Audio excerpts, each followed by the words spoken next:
يوم ندعو كل أناس بإمامهم فمن أوتي كتابه بيمينه فأولئك يقرؤون كتابهم ولا يظلمون فتيلا। রব্বুল আলামিন বলেন, ইয়াউমা নাদউ কুল্লু উনাসিন বিইমামিহিম, আর স্মরণ করো সেই দিনকে যেই দিন আমি প্রত্যেক দলকে তাদের নেতা সহ আহ্বান করব।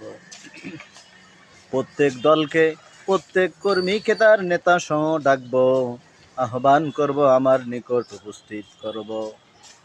ফামান উতিয়া কিতাবাহু বিয়ামিনিহি ফাউলাইকা ইয়াকরাউনা কিতাবাহুম, সেই দিন যাদের আমলনামা ডান হাতে দেওয়া হবে, ফাউলাইকা ইয়াকরাউনা কিতাবাহুম, তারা তাদের সেই আমলনামার কিতাব পাঠ করতে থাকবে।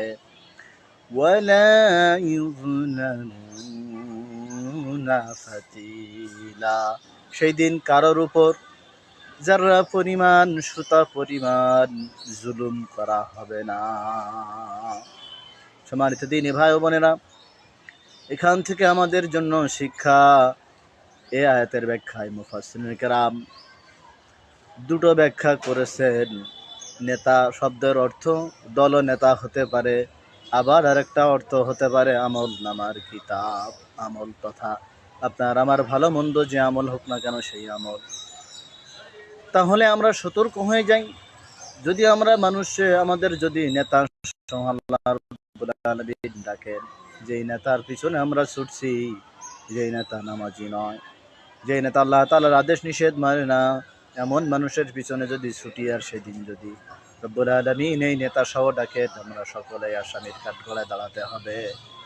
অপরদিকে যদি আমল হয়, তাহলে কি আমল আমরা করছি, যদি ভালো আমল থাকে তাহলে এই আমল আমাদেরকে আল্লাহ তাআলার সাথে সাক্ষাৎ করে জান্নাতে পৌঁছে দেবে। আর যদি খারাপ আমল হয়, আমল আমাদেরকে জাহান্নামে দিয়ে সে ক্ষান্ত হয়ে যাবে, শেষ হয়ে যাবে। এজন্য আসুন আমরা সকলেই নেতা হলে সর্বোচ্চ সুন্দর সুন্দর আদর্শের নেতাকে, যে ইসলাম ও কোরআন মেনে চলে, সেরকম নেতাকে অনুসরণ করি। আর আপনার আমার জিন্দেগিতে নেক আমল করে আপনার আমার দুনিয়ার জিন্দেগি এবং পরকালের জিন্দেগি সুন্দর করে সাজায়। রব্বুল আলামিন আমাদের সকল